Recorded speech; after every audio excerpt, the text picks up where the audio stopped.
Hello বন্ধুরা, আজ রান্না হচ্ছে দই কাতলা। তো চলো দেখতে থাকো। প্রথমে কাতলা মাছগুলোকে পিস পিস করে কেটে নেওয়া হয়েছে। তারপরে আছে টক দই, কাজু বাদাম, আমন্ড বাদাম ভিজিয়ে রাখা হয়েছে, আর পেঁয়াজ কুচি নেওয়া হয়েছে, গোটা গরম মশলাও আছে। তো তারপরে টক দইটাকে ভালো করে ফাটিয়ে নেওয়া হয়েছে। কাজু বাদাম আর পেঁয়াজটাকে আর আমন্ড বাদামটাকেও ভালো করে পেস্ট করে নেওয়া হয়েছে। তো তারপরে কড়াইতে তেল দেওয়া হয়েছে। তেলটাকে ভালো গরম হয়ে যাওয়ার পরে ভালো মতো গরম করতে দিতে হবে।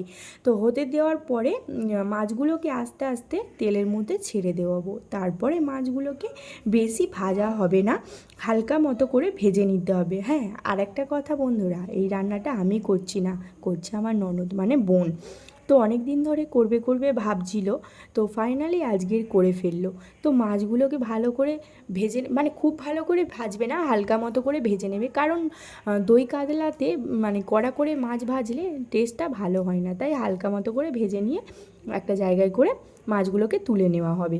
তারপরে কড়াইতে গোটা গরম মশলা দিয়ে দেবে। একটু নাড়াচাড়া করার পরে কাজু বাদাম, আমন্ড বাদাম আর পেঁয়াজ কুচিটাকে যে মিক্সড করে রাখা ছিল, বাটা ছিল, সেটাকে দিয়ে দিতে হবে। দিয়ে একটু ভালো করে নাড়াচাড়া করে নিতে হবে।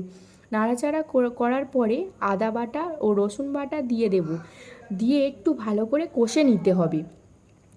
কষে নেওয়ার পরে মানে ভালো মতো একটু কষে নিতে হবে। তো কষে নেওয়ার পরে ফেটে রাখা টক দই দিয়ে দেব। টক দই দিয়ে দেওয়ার পরে একটু একটু ফুটতে দিতে হবে, একটু ভালো করে কষে নিতে হবে।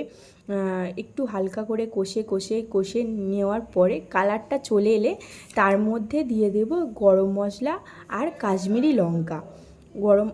অল্প পরিমাণে, বেশি নয়, অল্প অল্প পরিমাণে দিতে হবে, কারণ টেস্টটা আনার জন্য অল্প পরিমাণে দিতে হবে। একটু কষে হালকা করে জল ঢেলে দেবো। জল ঢেলে দেওয়ার পরে আর একটু ভালো মতো করে কষে নেব। এবার তুমি যেমন ঝাল খাও তেমন, মানে তো আমরা এখানে ঝাল কম খাই বলে আমরা অল্প লঙ্কা দিয়েছি, কাঁচা লঙ্কা। তোমরা যদি ঝাল বেশি খাও তো কাঁচা লঙ্কা একটু বেশি পরিমাণে দিতে পারো। তো তারপরে কাঁচা লঙ্কা দিয়ে দেবো। একটু মানে কিছুক্ষণ ফুটে যাওয়ার পরে মাছগুলোকে দিয়ে দেব। মাছগুলোকে দিয়ে দেওয়ার পরে ভালো করে ফুটিয়ে নেব। ফুটে ফুটে ফুটে ফুটে একটু ভালো মতো কালারটা চলে এলে তারপরে স্বাদ মতো লবণও দিয়ে দেবে। স্বাদ মতো লবণ দিয়ে দেওয়ার পরে মাছের মধ্যে ঘিটাও দিয়ে দেবে, কারণ ঘি দিলে একটু টেস্টটা ভালো হয়। তো ঘিটা দেওয়ার পরে আমাদের তৈরি হয়ে গেছে দই কাতলা।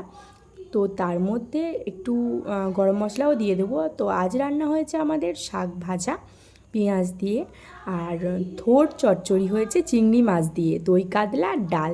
তো চলো বন্ধুরা,